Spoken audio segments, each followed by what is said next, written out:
وہ یہ کہ ہمیں بی ایس لیول پہ، اب چونکہ یونیورسٹیز کی سطح پہ بچوں سے بی ایس لیول پہ وہ یہاں پہ ایڈمیشن ہم ان کو دیتے ہیں، تو اگر وہیں پہ ان کے سے ریسرچ کی عادت ان کو ڈال دی جائے اور ان سے چھوٹے آرٹیکلز یا جو بھی وہ کام کر رہے ہیں اس کو ریسرچ بیسڈ ان کے پیپر جو ہیں وہ ان کے شائع کیے جائیں یا ان سے کام کروایا جائے، تو خداداد صلاحیتیں تو ہر جگہ ہی ہوتی ہیں، یہ نہیں ہے کہ کسی خاص جگہ کے لیے اللہ تعالیٰ نے مخصوص کر دی ہیں۔ تو اگر یہاں بھی ہم بچوں میں یہ شروع سے عادت ڈال دیں کہ وہ ریسرچ بیسڈ اپنا کام کریں، خاص طور پر لائبریری کے حوالے سے میں کہوں گی یا پرائمری ڈیٹا کے استعمال کے حوالے سے، تو وہ اس میں مجھے تھوڑی سی ہمارے جو بی ایس لیول اور پھر ایم ایس لیول پہ تھوڑا سی کمی نظر آتی ہے، جس کو پروموٹ کرنے کی ضرورت ہے۔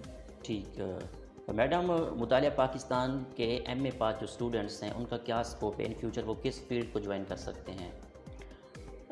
دیکھیں ایم اے پاکستان اسٹڈیز کے حوالے سے تو مجھے لگتا ہے کہ بہت اسکوپ ہے ان کے لیے، لائک آپ اگر اسکولز میں چلے جائیں تو وہاں پہ ایز اے کمپلسری سبجیکٹ کے طور پہ اس کو لیا جا سکتا ہے۔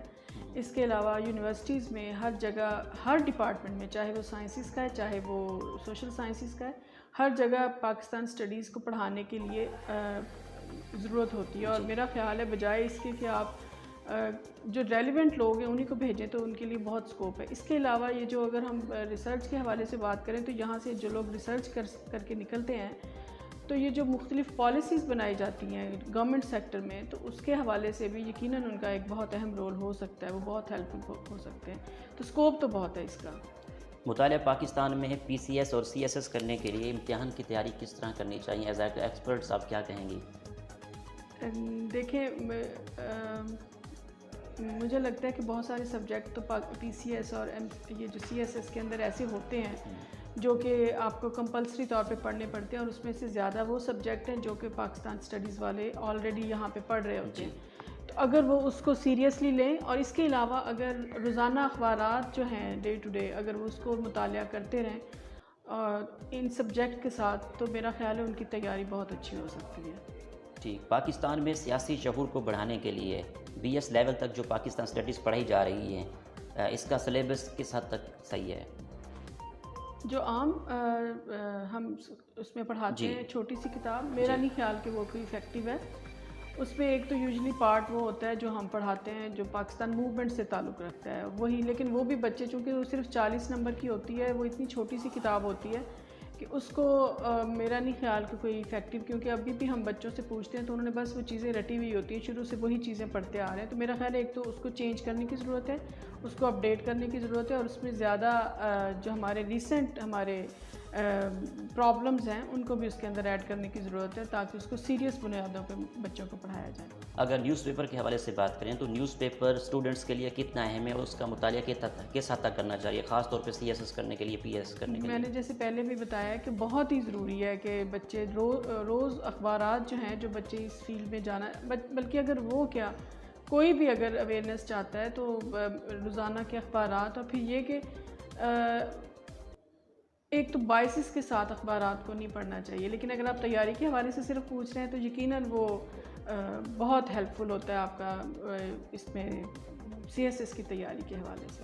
اگر ہم پاکستان اسٹڈیز ڈپارٹمنٹ کی کانفرنس کے حوالے سے بات کریں تو in future Pakistan studies department conference کروانے کا ارادہ رکھتا ہے؟ بالکل رکھتا ہے، اور انشاءاللہ ہم اس پہ کام کر رہے ہیں، ہمارا ٹائٹل فائنل ہو چکا ہے، ہم لوگ فردر اس پروسیجر میں ہیں کہ فنڈنگ کے لیے اپلائی کریں۔ ہم جو اس کے اوپر جو ہم انٹرنیشنل، پہلے ہمارا ارادہ تھا کہ ہم نیشنل کانفرنس کروائیں گے اور پھر انٹرنیشنل، لیکن اب ہم پہلے ہی دفعہ ہی جو کانفرنس کروانے جا رہے ہیں وہ ہم انٹرنیشنل کانفرنس کروانے جا رہے ہیں۔ 2 دن کی کانفرنس ہوگی، وہ انشاءاللہ 14-15 اکتوبر کو ہمارا پلان تو ابھی یہ ہے کہ آگے دیکھتے ہیں، اللہ تعالیٰ جو بہتر کرے گا، حالات بہتر رہے تو انشاءاللہ یہ انٹرنیشنل کانفرنس جو ہے ہم آرگنائز کر رہے ہیں، اور یہ جلد ہی انشاءاللہ اس کا وہ ہم کال فار پیپر دے دیں گے انشاءاللہ۔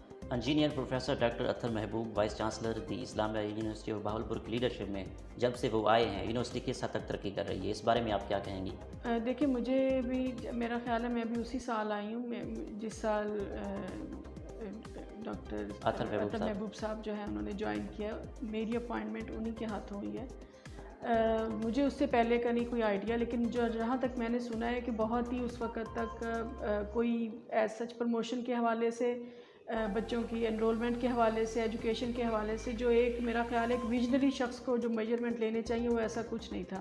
اور ود ان 2 ایئرز ابھی تو یہ کرونا کی وجہ سے بھی بہت ساری چیزیں جو ہیں وہ تھوڑی سی گڑبڑ ہوئی ہے، لیکن اس کے باوجود ہم دیکھتے ہیں کہ اگر آج پبلک سیکٹر یونیورسٹیز میں اگر دیکھا جائے تو تعداد کے لحاظ سے اسلامیہ یونیورسٹی سب کو لیڈ کر رہی ہے.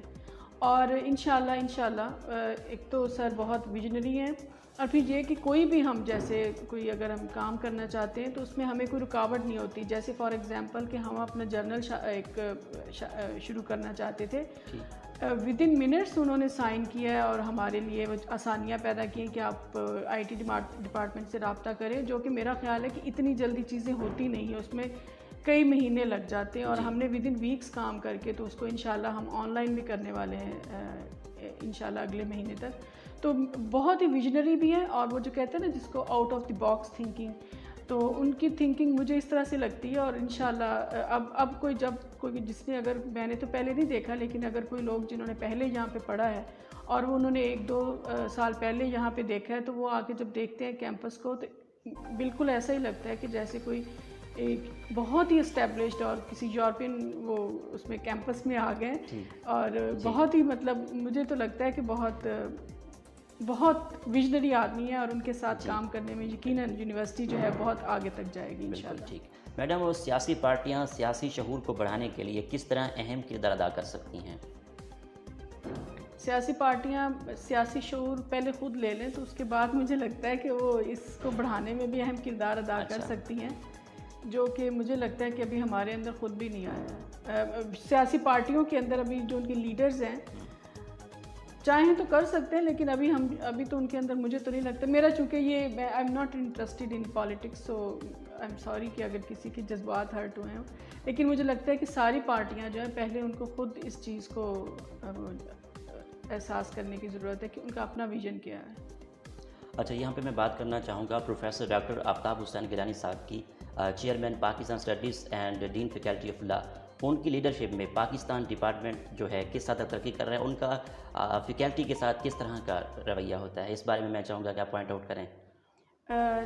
دیکھیے میں نے یہ جوائن کیا تھا 2019 نومبر میں. یہ ڈپارٹمنٹ جو ہے تب سے لے کے اب تک he is just like a elder brother, he is just like a father.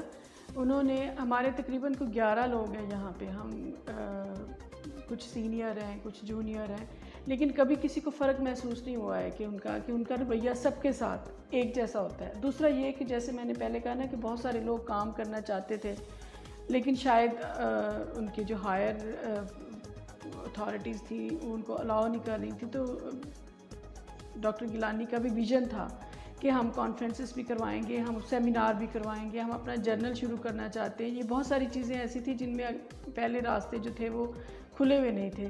اب انہوں نے ایک تو یہ کہ ان کی طرف سے ہمیں پوری سپورٹ ہوتی ہے کہ جی وہ ایک دے دیتے کہ ہم نے یہ کام کرنا ہے، اور پھر جب ہم کر کے جاتے ہیں تو اس کو اپریسیشن بھی ملتی ہے.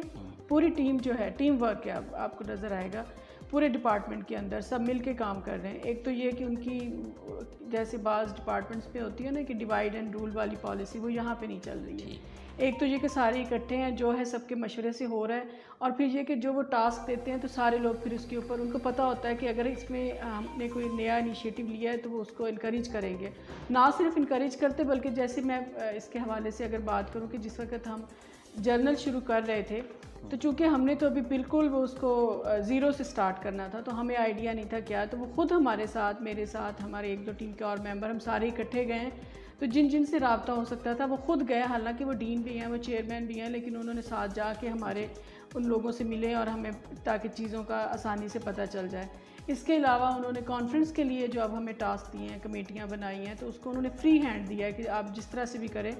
تو یہ ایک میرا خیال ہے اگر ایک ہیڈ آف دی ڈپارٹمنٹ آپ کو پوری طرح سے انکریجمنٹ دیتا ہے تو پھر کام کرنا ہر کوئی چاہتا ہے، لیکن جب انکریجمنٹ ملتی ہے تو پھر آپ کے لیے آسانیاں ہو جاتی ہیں. اور وہ یقیناً ان کی، اور دوسرا یہ کہ وہ خام خواہ کیڑے نکالنے والے یا روڑے اٹکانے والے نہیں ہیں. وہ اگر کوئی ایک اچھا آئیڈیا آتا ہے تو اس کو پروموٹ کرتے ہیں. ٹھیک ہے، زبردست. اچھا میڈم، مطالعہ پاکستان ڈپارٹمنٹ میں کتنا طلباء ایم فل اور پی ایچ ڈی کر رہے ہیں اور کتنا فیکلٹی ممبر ہیں؟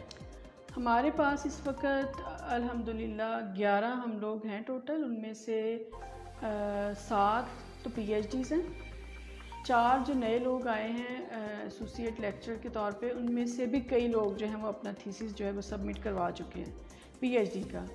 تو ہمارے پاس اب باقی سب لوگ جو ہیں وہ ایم فل ہیں. تو یہ مطلب یہ کہ انرول ہیں وہ لوگ پی ایچ ڈی کے لیے، لیکن جلد ہی ان کی پی ایچ ڈی بھی ہونے والی ہے. تو ایک طرح سے ہماری فیکلٹی جو ہے وہ ایک جو ریکوائرمنٹس کو پوری کرتی ہے ایم فل اور پی ایچ ڈی کے لیے.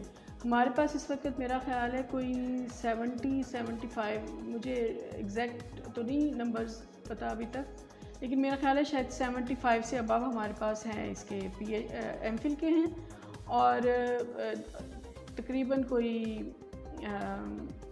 30 آئی تھنک ہمارے پاس پی ایچ ڈیز ہیں جو کہ اس وقت ہمارے پاس انرول ہیں، اور ان کے کچھ کے تھیسس جو ہیں وہ سبمٹ ہونے والے ہیں، کچھ جو ہیں وہ ابھی پائپ لائن میں ہیں. ٹھیک. اگر آپ کی ہابیز کے حوالے سے بات کروں تو آپ کی ہابیز کیا کیا ہیں؟ مجھے کھانا پکانا پسند نہیں ہے، تو یہ میری کوئی ہابی نہیں ہے. مجھے صرف اور صرف اگر کوئی کہے تو مجھے کتابیں پڑھنے کا، ٹھیک، مجھے پسند ہے کہ میں ہسٹورک پلیسز دیکھوں اور بس آرام کروں. ٹریول کرنا کتنا پسند ہے، اور ٹریول سے کیا کیا چیزیں سیکھتی ہیں آپ؟ مجھے ٹریولنگ پسند ہے، میں کبھی بور نہیں ہوتی ہوں. مطلب میرا گھر ابھی لاہور میں ہے، اب بہاول پور میں بھی ہم نے مطلب یہاں بھی ہم لوگ رہ رہے ہیں، وہاں بھی گھر پہ ہے، لیکن آلموسٹ ایوری ویک یا آفٹر 2 ویکس مجھے ٹریول کرنا پڑتا ہے. یا اس کے علاوہ اگر کوئی خاندان میں وہ ہیں وہ تو ایک علیحدہ، مجھے ٹریولنگ میں مشکل نہیں آتی، مجھے مزہ آتا ہے. اس کے علاوہ یوزلی ہمارے پروگرامز بنتے رہتے ہیں، کبھی ناردرن ایریاز کی طرف، یا کبھی سال میں ایک دفعہ ہم لوگ ضرور کہیں نہ کہیں پورا خاندان جو اکٹھا ہو کے جاتا ہے. تو ٹریولنگ میں مجھے تو بڑا مزہ آتا ہے. آپ لاہور میں رہی ہیں، آپ بہاولپور میں رہی ہیں، تو کون سا شہر آپ کو اچھا لگتا ہے؟ مجھے بہاولپور بڑا پسند آیا ہے. مجھے اتنا پیسفل سٹی ہے اور اتنا سکون ہے. ایون میرے بچے بھی وہ حالانکہ ادھر ہی پڑھتے ہیں، سب کچھ ہے، لیکن وہاں پہ اب جائیں تو شور اور جو پولوشن وہ نظر آتی ہے نا آپ کو، تو میرا تو آنکھوں میں ہی پرابلم شروع ہو جاتی ہے. لیکن بہاولپور بہت ہی پیسفل، اور آپ کو لگتا ہے ہر چیز آپ کی ایکسیس میں، آپ سے دور نہیں ہے. مجھے تو بڑا پسند ہے. پنجاب یونیورسٹی میں خدمات سر انجام دیتی رہی ہیں آپ، وہاں کا ایکسپیرینس کیسا رہا آپ کا؟ وہاں کا بھی بہت اچھا تھا ایکسپیرینس. وہاں پہ جیسے یہاں پہ بچوں کے ساتھ، یہاں پہ مجھے تھوڑا سا یہ فرق نظر آتا ہے کہ وہاں چونکہ لائبریریز جو تھیں ود ان یور ایکسیس تھیں، اور بچوں کو عادت تھی ہر ایک ڈپارٹمنٹ کی لائبریری تھی. تو وہ اور ہسٹری ڈپارٹمنٹ کی جو لائبریری تھی وہ تو بہت ہی پرانی 1933 کی سے بھی پہلے کی بنی ہوئی تھی، اور اس میں تقریباً 1,30,000 سے زیادہ ان کی اپنی کتابیں تھیں. ہر ڈپارٹمنٹ کی علیحدہ لائبریری تھی، جو یہاں پہ مجھے کمی نظر آتی ہے. جو کہ مجھے یقین ہے کہ اب جیسے جیسے چیزیں بہتر ہو رہی ہیں تو ہر ایک ڈپارٹمنٹ کو انشاءاللہ یہ جیسے نئی بلڈنگز بنیں گی تو ہر ایک ڈپارٹمنٹ، ہماری اپنی بھی خواہش ہے کہ ہماری اپنی لائبریری، تو بس یہ تھوڑا سا فرق نظر آتا ہے. باقی تو بچے ہر جگہ آپ کو خود ہی ان کو گائیڈ کرنا پڑتا ہے، خود ہی پڑھانا پڑتا ہے یہ. اور مجھے ایسا وہاں بھی مزہ آتا تھا پڑھانے میں، یہاں بھی میں انجوائے کر رہی ہوں. ٹھیک ہے میڈم، آخر میں سننے والوں کو، دیکھنے والوں کو، طلبات کو اور کووڈ-19 کے حوالے سے آپ کیا پیغام دیں گی؟ دیکھیں، مجھے سم ٹائمز میں بعض بچوں کی باتیں سنتی ہوں نا تو مجھے بڑا خوف محسوس ہوتا ہے کہ کوئی کرونا نہیں ہے، کوئی ویکسین لگانے کی ضرورت نہیں ہے. یہ بڑی ایک عجیب سی اپروچ ہے آپ کی، جو کہ نہ تو اس کا اسلام کے ساتھ کوئی تعلق ہے، نہ ہی آپ کا معاشرتی طور پہ اس کا کوئی فائدہ ہے آپ کو. وہ سوچ بدلنے کی ضرورت ہے. پریکاشنز لیں، یہ جو ماسک پہنیں اس کا استعمال کریں، تھوڑا فاصلے پہ رہیں. اور اگر ہو گیا ہے تو یہ کوئی ایسی بیماری نہیں ہے جو جس سے کوئی شرمندگی ہو، جیسے اکثر لوگ چھپاتے ہیں جی ہمیں کرونا ہو گیا تو بتاتے نہیں ہیں. اس سے آپ دوسروں کو بھی نقصان پہنچا سکتے ہیں. تو بہتر ہے کہ تھوڑا سا اگر آپ ایک دوسروں سے الگ ہو جائیں تاکہ دوسروں کو کوئی نقصان نہ پہنچے. تو اس حوالے سے میں چاہتی ہوں کہ بس یہ اویئرنیس ضرور پھیلائیں لوگوں میں کہ یہ، اور اس کی ویکسین جو اب میں نے دیکھا ہے اور سنا ہے بچوں کی باتیں کہ نہیں لگانی چاہیے، بہت ساری ان کے اس کے اوپر ایشوز ہیں، وہ کلیئر ہونے چاہیے. یہ ایک دوائی ہے اور میڈیسن ہے، اور اس کو استعمال کرنا آپ کا دوسروں کے لیے، اپنی جان کے لیے فرض ہے. تو یہ ضرور ان میں اویئرنیس آنی چاہیے. بہت شکریہ، آپ نے ہمیں قیمتی ٹائم دیا.